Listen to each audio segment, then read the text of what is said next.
से जहां शहर के पास स्थित आर्मी स्टेशन जालीपा कैंट में सर्विसिंग करते वक्त सेना का एक जवान करंट की चपेट में आ गया और उसकी दर्दनाक मौत हो गई। घटना के बाद जिला अस्पताल में भर्ती कराया गया, जहां डॉक्टरों ने उसे मृत घोषित कर दिया। घटना रविवार देर रात की है। घटना को लेकर सेना के अधिकारियों ने ग्रामीण थाना पुलिस को सूचना दी, जिसके बाद पुलिस ने मौके पर पहुंचकर मृतक जवान के शव को कब्जे में लेकर राजकीय अस्पताल की मॉर्चरी में रखवाया, जहां से शव का पोस्टमार्टम कर सेना के अधिकारियों को सुपुर्द कर दिया गया।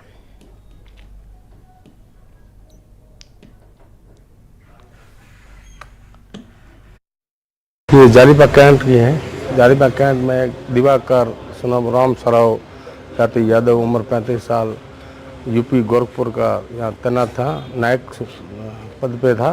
तो कल विद्युत करंट लगने से गाड़ी सर्विसिंग के दौरान, कैंपस में ही सर्विसिंग के दौरान विद्युत करंट लगने से उसकी मृत्यु हुई। सर, किस तरह की कार्रवाई की जा रही है यहाँ पर? तो ये अकस्मात मौत है, तो मरक की कार्रवाई की जाएगी, अनुसंधान जारी है आगे। और खबर आपको झालावाड़ से बता दें, जहां पर खाता बंद करने के नाम पर करोड़ों रुपए के हेराफेरी का एक मामला प्रकाश में आया है। झालावाड़ जिले के बड़ौदा राजस्थान क्षेत्रीय ग्रामीण बैंक के प्रबंधन और बीसी की मिलीभगत से करोड़ों का ये खेल खेला गया है। मामले का भांडाफोड़ उस वक्त हुआ फोन कॉल का जब रिकॉर्डिंग सामने आया। बताया जा रहा है कि रिकॉर्डेड आवाज बीसी नंदराम और स्थानीय 2 लोगों की है।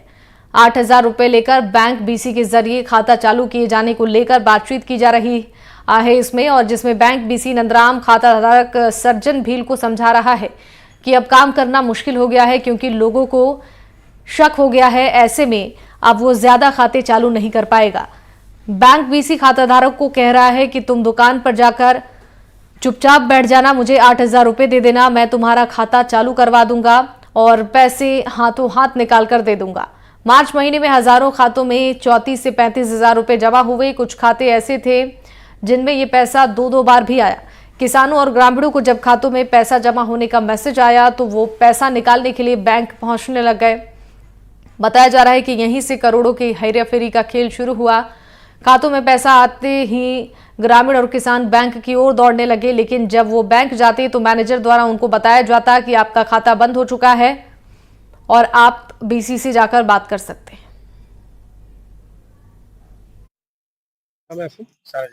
सचिन सिंह जी, जो एक ऑडियो वायरल हो रहा है, वो ऑडियो में आखिर किससे आपने बात की थी, किस तरीके की बात थी? वो वीडियो वायरल हो रहा है, उस नंदराम जी का से बात हुई थी मेरे फोन पे हुई होगी। फोन पे। हाँ। तो नंदराम जी ने बोले कि आप यहाँ के चुपचाप बैठ जाना, आपके पैसे निकाल के और मैं आपको पैसे दे दूंगा हमारे काट के। और मैंने बोला कि यार साहब कि पैसे कौन ले रहा है? साहब लेगा।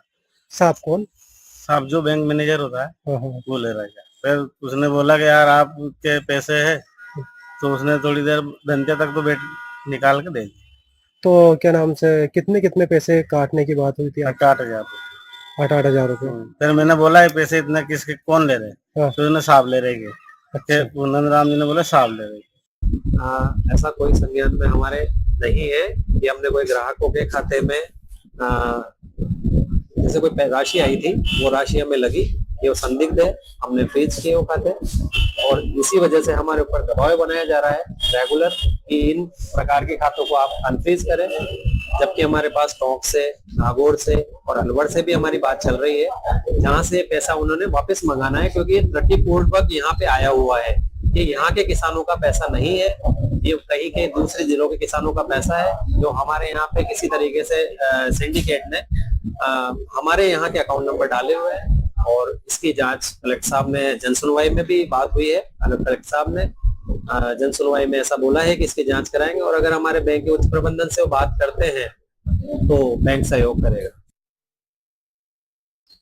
मनोर थाने की बड़ौदा राजस्थान क्षेत्रीय ग्रामीण बैंक द्वारा किस तरह से सरकारी योजनाओं का पैसा जो कुछ लोगों के खातों में गलत तरीके से आ गया था, उस बड़ौदा ग्रामीण बैंक द्वारा उन खातों को पहले तो फ्रीज कर दिया गया और फिर 8,000 रुपए रिश्वत के लेकर बैंक बीसी के माध्यम से उन खातों को वापस चालू करवाया गया और वह पैसा लोगों को दे दिया गया।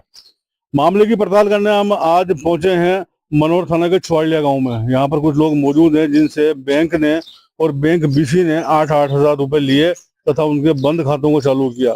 इन लोगों का कहना यह है कि पहली बात तो इनको ये जानकारी नहीं थी कि इनके खाते क्यों बंद हुए हैं। जब ये बाद में पैसा निकालने बैंक गए तो इनको बताया गया कि आपका खाता बंद है और बैंक बीसी से जाकर संपर्क करो। इन सबका कहना है कि मैनेजर से जब भी बात की तो उसने खुद काम करने के बदले हमें बैंक बीसी के पास भेजा और बैंक बीसी ने 8,000 रुपए लेकर खाते चालू कर दिए और खाते में पड़ा हुआ जो पैसा था वो इनको दे दिया। कई लोग हमारे साथ मौजूद हैं, उनसे बात करके जानेंगे। क्या नाम है आपका? राजाराम। राजाराम जी, क्या मामला हुआ है?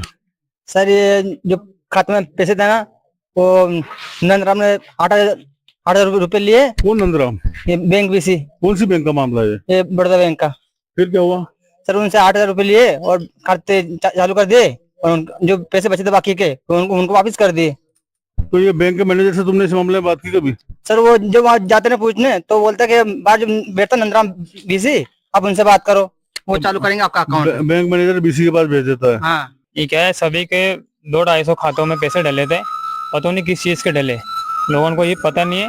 जब ये निकलाने के लिए गए तो उन्होंने खाता बंद कर दिया। वो खाता बंद करने के बाद तो फिर लोगों से बोली कि हम खाता चालू कर देंगे लेकिन 8,000 रुपए लेंगे। अब वो 8,000 रुपए बैंक बीसी ने और मैनेजर ने दोनों ने मिलके 8,000 रुपए लिए हर खाता चालू करने का। कम से कम नहीं तो 200-250 खाता हो गए ऐसे जिनसे पैसे लिए। बैंक में गया था, बीसी में गया था तो बीसी ऐलान की कि ये में जाओ, बैंक में जाओ। बैंक में चल गया और फिर बीसी ऐलान करने गया तो बीसी ऐलान के दी के कोई से कहना नहीं, 8,000 रुपये लूंगा और खाते चालू कर दूंगा और बाद बाकी का रुपया काट लिया और बच्चे जी दे दिया। क्या नाम आपका? आपके अभी कैसे बैंक में क्या हुआ? क्या नाम है? क्या हुआ बैंक में? जावे माँ कहीं साहब अलकारे कहीं जावे माँ पैसे भी नहीं अड़े वो तो। हाँ, खातों में से पैसे निकाले तो क्या के जाओ, चले जाओ। पैसे लिए 8,000 लेवे नहीं। और इस मामले की निष्पक्ष जांच करवाई जाएगी। और ऐसा कहने में मुझे जरा भी संकोच नहीं है कि जिस तरीके से पूरा मामला हो रहा है, जिस तरीके से खातों में पैसा आया और जिस तरीके से इसका बंटवारा हो रहा है, बंदरबांट हो रही है, तो हो सकता है कि राजस्थान का सबसे बड़ा घोटाला एक दिन ये साबित हो जाए। लेकिन शर्त ये है कि सरकार इसकी निष्पक्ष रूप से जांच कराए, तभी इसकी परतें खुलेंगी। एनडीटीवी के लिए झालावाड़ से रियाज खान।